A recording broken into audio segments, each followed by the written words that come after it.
Let's count them out. 1, 2, 3, 4 straight series wins for the New York Mets. I'll be breaking down another victory on today's edition. Locked On Mets.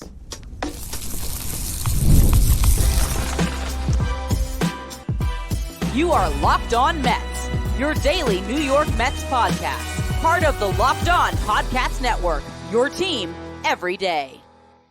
Hello to all you amazing Mets fans. You're watching Locked On Mets, part of the Locked On Podcast Network, your team every day. I'm your host, Ryan Finkelstein. If you want to find any of my work, follow me on X at FinkelsteinRyan. You can also find some of my writing at justbaseball.com, where I work as the managing editor. Today's episode is brought to you by FanDuel. Make every moment more. Right on new customers get $150 in bonus bets guaranteed.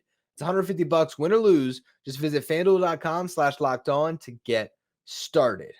On yesterday's show, I said this was going to be a very tough game for the Mets to win on Tuesday night. And the reasons I cited, the fact that the Mets bullpen was taxed and you likely wouldn't have Edwin Diaz, Brooks Raley, or Adam Ottavino to close out a late lead because they had each pitched in the last 2 days. And the other thing I mentioned was that Jared Jones is a really good young pitcher who would be very tough for this Mets lineup to get anything off of. And I undersold him. I think I called him an Edwin Diaz, but as a starting pitcher, said something along those lines because he's just going to come at you with fastballs and sliders. And again, I undersold him. He was just absolutely lights out. Completely unfazed, carved through the Mets like it was nothing. Only hit allowed was to Pete Alonso. It was a double, but not a well-struck double.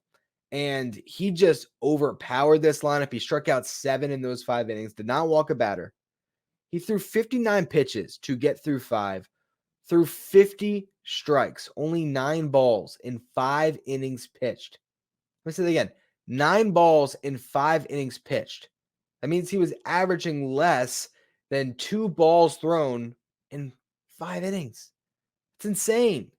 It's absolutely insane what he did.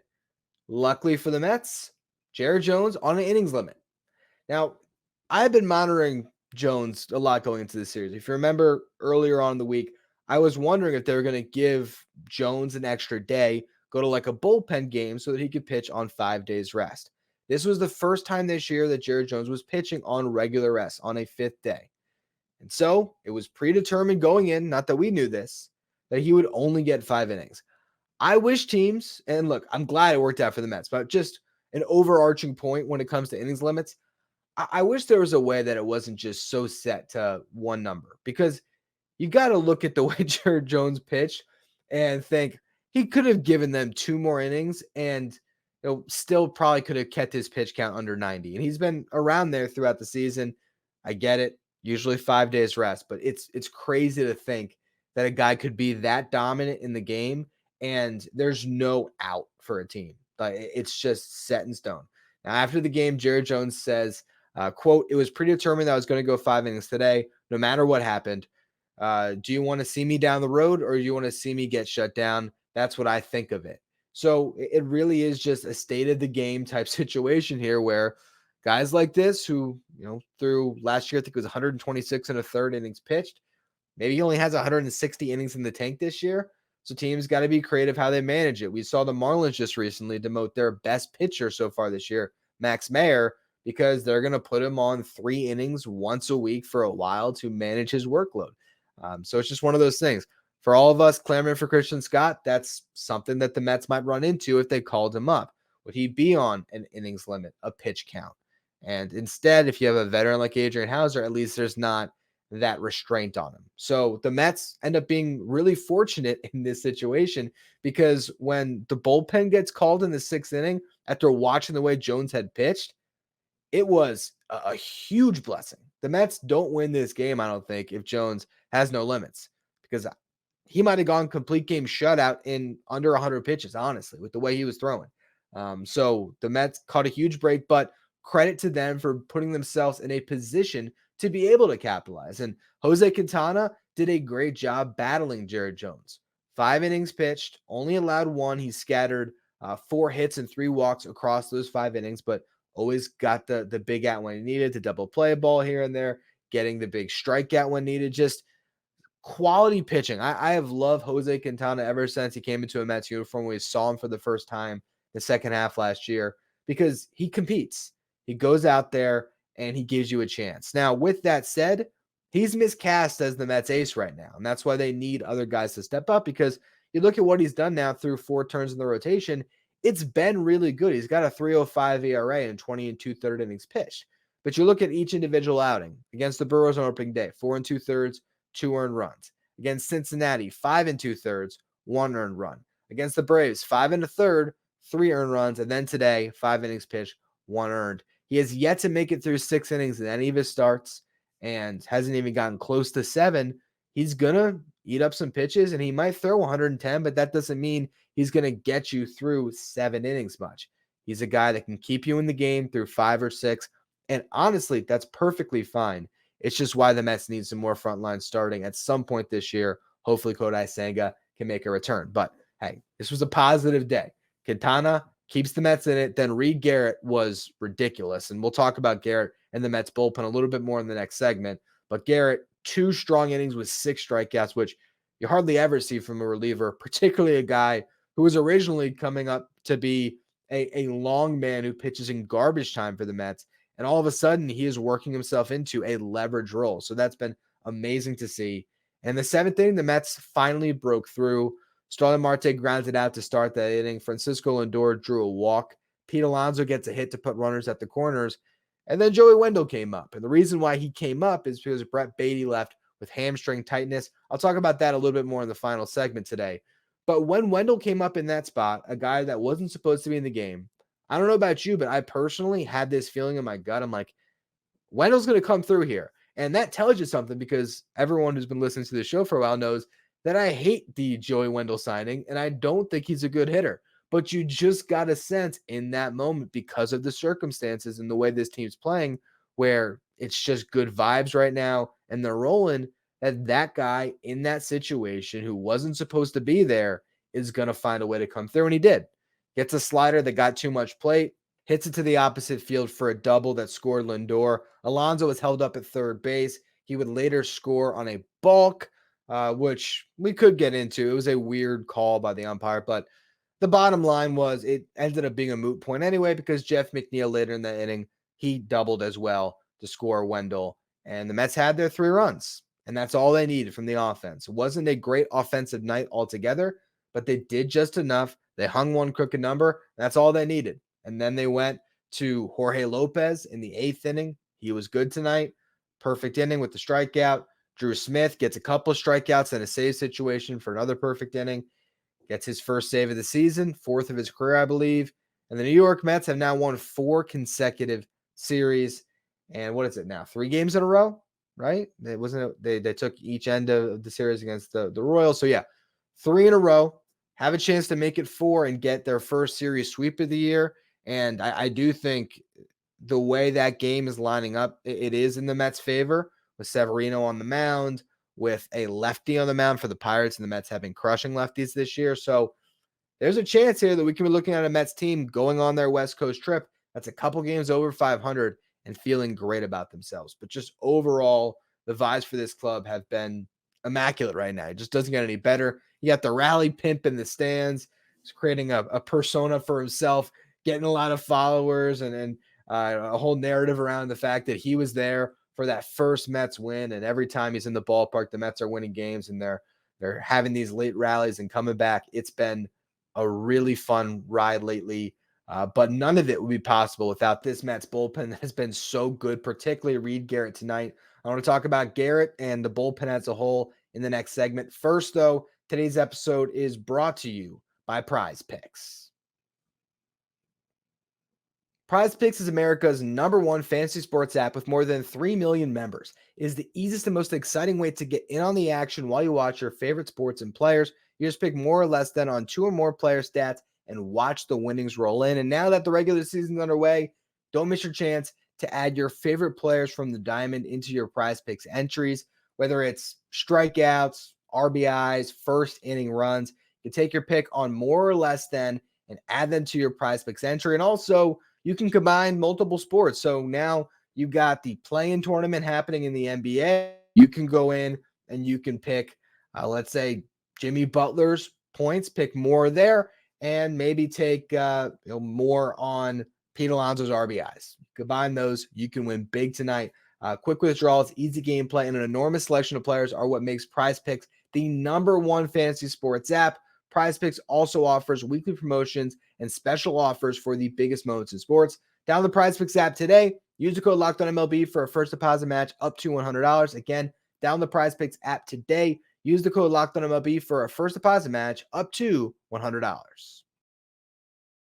Today's episode is also brought to you by Monopoly Go. I've been told in the past that I can be a competitive person, and my competitive side loves me some Monopoly Go. I'm sure you've heard of it. It's been downloaded over 150 million times. It's a great twist on Monopoly where you play on not one, but hundreds of Monopoly boards in crazy locations. You build up amazing cities that bring you big money. And the best part, you can play with friends, and you can also rob from friends. You can go into their vault and rob their riches for yourself. You can charge them rent on your properties, similar to the classic Monopoly. And there's leaderboards which show you who the biggest Monopoly tycoon is. But you also can play with friends and have a lot of fun with also people all around the world. There's time tournaments where you can earn huge rewards. So if you want to get in the game, join your friends, download the Monopoly Go app, now free on the App Store or Google Play. So where did Reed Garrett come from? It is unbelievable what this guy has done for the Mets this year. And he was a journeyman. He was a guy that was picked up off waivers in June of last year. And prior to that, he was a 16th round pick that spent 5 years in the Rangers system. He was good enough. They got selected by the Tigers in the Rule 5 draft in 2019. He did make his MLB debut with Detroit. Was eventually turned back to the Rangers. Spent a couple years in Japan. Then made a run with the Nationals. Didn't really get in there. The Orioles ended up giving him a shot. And eventually, he gets claimed by the Mets, by Billy Epler, last June. And you look at the total numbers, made 9 appearances, pitched 17 innings, had a 5.82 ERA. None of us even thought much of Garrett being on the roster throughout this offseason, honestly. But now, armed with retrospect and hindsight, we can look back and we can say, all right, how did he actually pitch last year? 7 of those 9 appearances went well. He allowed 1 run across 14 innings pitched in 7 of those 9 appearances. The 2 outliers, he had an appearance against his former team, the Orioles, where he gave up 4 runs, only got 2 outs. Then he had an appearance against the Braves where he was asked to just wear it through nearly 60 pitches in 2 1/3, gave up 6 runs. So that was 10 of the 11 earned runs he had with the New York Mets right there. So if you remove those appearances, we would have been a little less surprised with what he's done this year. But still, this guy has made 4 appearances this season. He's gotten 26 outs. He's pitched 8 2/3 innings. 17 of those 26 outs have been recorded via the strikeout. And tonight, 6 strikeouts. And he worked around, I think it was a walk and a hit tonight. So there was a couple runners on, had guys in scoring position, and he got the big strikeout when he needed it. Just a spectacular performance. Really, in a lot of ways, kind of the MVP of the game, just pitching 2 crucial innings that kept the Mets in it, only down by 1. Then in that 7th inning, bottom of the 7th, they were able to grab that late lead. And then the rest of the bullpen was able to hold it down. But you look at what Garrett has done and why he's so effective. He's got a 5-pitch mix. He's got a slider, which is typically his primary weapon that he attacks with. He's got a splitter. He's got a sweeper. He's got a sinker and a fastball. And the fastball and the sinker, I mean, they sit 95. So it's not like he doesn't have velocity. Slider and the sweeper, 2 different variations of that breaking ball, are good pitches. And the splitter can be disgusting, particularly tonight. His splitter was just on, and he kept going to that well to get strikeouts. 3 of the 6 strikeouts coming from that splitter. It really is an interesting mix. He's got a lot of horizontal movement on both the splitter and his sinker. So those can move one way across the zone. He's got the slider and sweeper that break the other way. So he can just go on multiple planes. He can locate all of his pitches. All of a sudden, he's looking like a real weapon for this Mets team. And David Stearns talked about it before the season, how bullpens change and they evolve throughout the year. None of us expected in the middle of April we'd be talking about Reed Garrett even being on the team, much less being one of the most important relievers on the Mets. You could say right now he's been the Mets' most effective reliever just based on the limited sample size and the stats that he's had. Now, Edwin Diaz, Adam Ottavino, Brooks Raley, they're pitching and leverage more often, and they've been very good.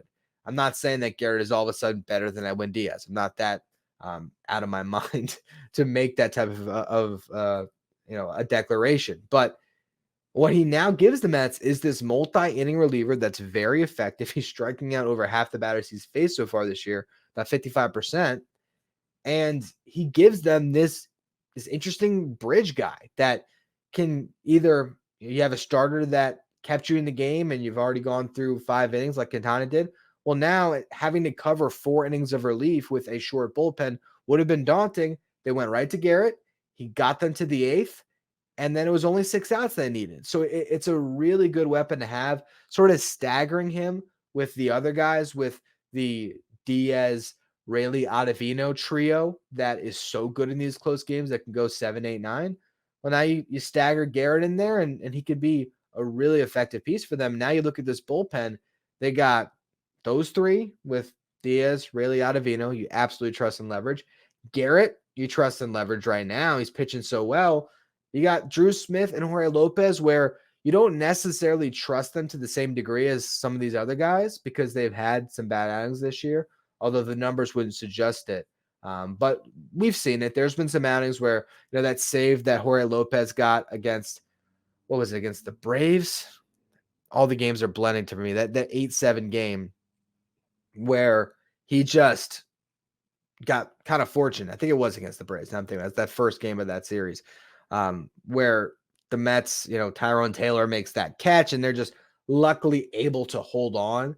And Drew Smith, last night he didn't look great. Tonight he was lights out. But the point is with those two, even though you don't trust them as much, you can pitch them in leverage. And they have enough experience that they can get the job done for you when you don't have your primary guys to go to. So this bullpen has just become one of the best in baseball. They now have, or the staff, I should say, actually, altogether, has the best ERA in the National League at 3.33, and the reliever ERA at 3.10 is the best mark in the NL as well. They've covered 69 and 2/3 innings so far this year.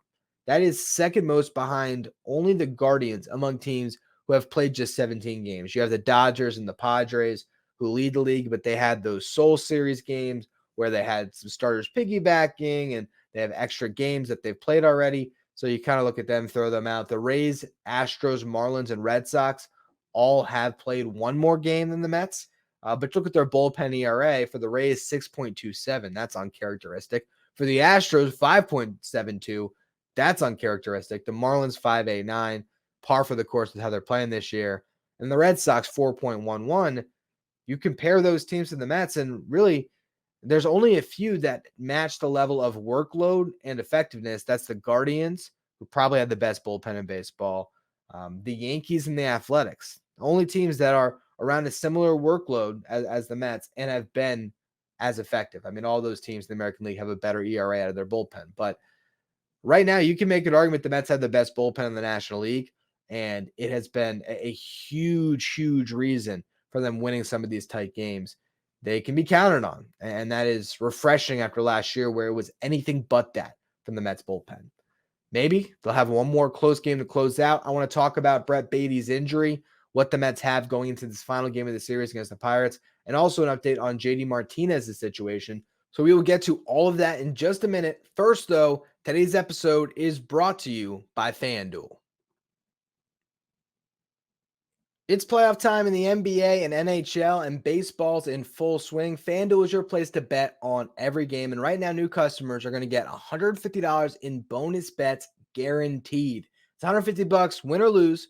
Bet on everything from slap shots to home runs to slam dunks on an app that is safe, secure, and super easy to use. What are you waiting for? Visit FanDuel.com/lockedon, make your first bet, and have it be an automatic win as you're going to get that $150 in bonus bets guaranteed. FanDuel, America's #1 sports book. So Brett Baty exited today's game early due to hamstring tightness, which is the last thing you want to hear for a guy that's been so huge to the Mets' success so far this season. But the good news is right now they're calling it day-to-day. Just hamstring tightness. They're not calling it a strain or a pull or anything yet. and they're just going to have to wait it out, see how he feels tomorrow. The good news when it comes to this is that there was a time for Baty to be day-to-day. This is a good spot because you got a lefty going for the Pirates on Wednesday. So Zach Short, I'm sure, will be the starting third baseman. You have a day off on Thursday before you travel, although it's a long flight to deal with a muscle that's tight on you. So we'll see. But it really does line up well for Baty to get a couple of days. You look at the next series against the Dodgers. I was trying to figure out the pitching matchups. Gavin Stone, I would expect is going to pitch on Friday. I would think Yoshinobu Yamamoto is going to pitch against the Nationals tomorrow. There is a chance, because they have not listed him officially, that they're going some other direction, and we might see Yamamoto on Friday, in which case Stone would be pushed back to Saturday, James Paxton to Sunday. The reason why I mention all this is Paxton is a lefty too. So you could see the Mets go with Zach Short on Wednesday, Joey Wendell on Friday. Maybe Baty's available to pinch hit at that point. Go to Zach Short again on Saturday, and then maybe Baty gets back in the starting lineup on Sunday after getting, Wednesday, Thursday, Friday, Saturday, 4 days out of the starting lineup to rest up, and he can face off against Tyler Glasnow, who's an early Cy Young favorite. So that's a good, easy matchup to get back in the lineup on. But that's what I would expect at this point, for him to sit out a couple of days, maybe the rest of this week, and be available as a pinch hitter in that Dodger series. And hopefully he doesn't re-aggravate it and it just ends up going away and he's good to go. Because the last thing I want to see is a consistent Joey Wendell, Zach Short platoon at third base. And I just doubt that we're going to see a Baty to the IL, Vientos up to play third base. And I don't even know if that's the best thing for this team anyway. So hopefully Brett Baty just rests up for a couple days and he'll be fine. When it comes to this game, you're going to see that right-handed lineup. Brandon Nimmo, it's funny I said right-handed lineup. I start with the lefty, but that's how they line it up every day. Nimmo leading off, playing left field. Marte at DH, Lindor at short. Lonzo cleanup, playing first. Tyrone Taylor in right field. Behind him, Francisco Alvarez catching. Jeff McNeil in his now usual seventh spot. Zach Short, Harrison Bader to round it out. I think that's what we're going to see. Luis Severino going up against Bailey Falter. I like the Mets' chances. Bailey Falter does not throw hard. He throws from the left side. So I just feel like this is a great matchup for the Mets to hang a bunch of runs early, potentially. And hopefully this is the start that Sevy can go deep. It would be great if he can get you really far into this game. Obviously, the Mets bullpen set up, so it doesn't matter as much. You can still go to that Ottavino, Raley, Diaz trio. You got Grant Hartwig to give you length if you need him. He hasn't pitched just yet. You also have Jake Diekman, who hasn't thrown in a couple days, and the Mets have an off day on Thursday, so they can exhaust their bullpen, and it would be fine. But it would be nice to maybe give those guys a couple extra days before a big series against the Dodgers. So we'll see how the Mets ultimately play this thing out. But before we close, one more injury to discuss, and that is, of course, J.D. Martinez. So today, David Stearns met with the media, as did, of course, Carlos Mendoza, as he does before every game. And they said that he will not, J.D. Martinez, join the Mets on this upcoming road trip, or it's very unlikely, is I think the exact phrasing, but he's not going to be on the road trip. So what Stearns did say is that Martinez could return shortly thereafter. You look at the schedule ahead. It is a 6-game road trip. You're going to LA for the Dodgers, then 3 against the Giants. And then you have an off day, and then you're back on Friday, April 26th against the St. Louis Cardinals. The 7-game homestand. You got 3 against the Cardinals, 4 against the Cubs. And we'll see. We'll see if J.D. Martinez is going to suit up for any of those 7 games. One of the things that Mendoza said today is he said about where JD's at. He says, quote, he's got to go through full BP, face velo, face arms before he goes back and plays a few games. So that's a lot of boxes to check off. Right now, he's taking swings. That's just probably soft toss. You get him to take BP, so you're talking about maybe hopping in a cage and facing like 50 or 60 miles an hour, just swinging a bat against some real pitching. Then eventually he ramps it up and he's facing velocity in the cage. Then live BP. Then you get back into games. Is that going to happen in the matter of a week here? Let's just say that he starts taking light BP tomorrow. And then he's facing velocity by this weekend. And he can get some live ABs as early as Monday or Tuesday and hey, he gets into games on Wednesday, and that's like the most ramped up timeline possible. Is he going to be good to go by Friday? Probably not. And he's in St. Lucie, and next week to play in Daytona. So here's what I think is going to happen. This is just my guess. He's going to finish out this week in St. Lucie, get some more treatment, face some live BP by this weekend is my guess. If everything is breaking right and he's feeling good, then with St. Lucie going to Daytona, I don't think that J.D. Martinez is going on a minor league road trip. I think he flies up north and he plays with the Cyclones for a little bit. The Cyclones will be home next week. So my guess is this week, St. Lucie, next week, Brooklyn. Now he can get into some games. He might spend the entire week facing, some high A competition in Brooklyn. He can get himself situated in the city a little bit, get comfortable, maybe on an off day with the Cyclones as far as they're not going to play him. You see him pop up in the Mets dugout, which would be like the first sign. Oh, there's J.D. Martinez. He's there. My guess is best case scenario, we see J.D. Martinez on April 29th against the Cubs. That's best case scenario. There's a chance there's a setback or he's not feeling good, and this thing can just keep extending into May. I think that's the only chance we see him in April is in that series against the Cubs. He gets one series at home before the Mets go to Tampa. We'll see. If that's the case, if his first game is April 29th, that would have him missing 10 more games. So that'd be 27 games into the season. The good news is the Mets are rolling without him right now. So you definitely don't feel that same pressure as you did when this team was 0-5 and you were just clamoring for J.D. Martinez. Now you got DJ Stewart out there doing a nice job. You got Tyrone Taylor and Harrison Bader probably getting more at bats than they will when Martinez comes up, as they'll have to start splitting that time a little bit more. And even seeing the occasional start with Jeff McNeil in the outfield and Joey Wendell at second base. I mean, those things might start to go away. So the guys that are on the roster, they're getting the extra run. They're getting into a flow for their season. If the Mets keep winning, who cares? But this team will be much better when they get J.D. Martinez.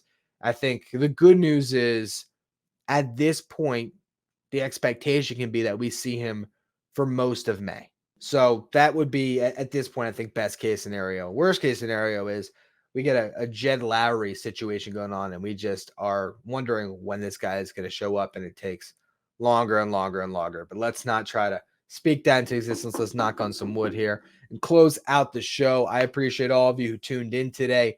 As always, on the audio side, make sure you follow, rate, and review wherever you get your podcast. If you're watching on YouTube, hit that subscribe button. We're trying to make a push to 9,000 subs, so I appreciate all of you who subscribe.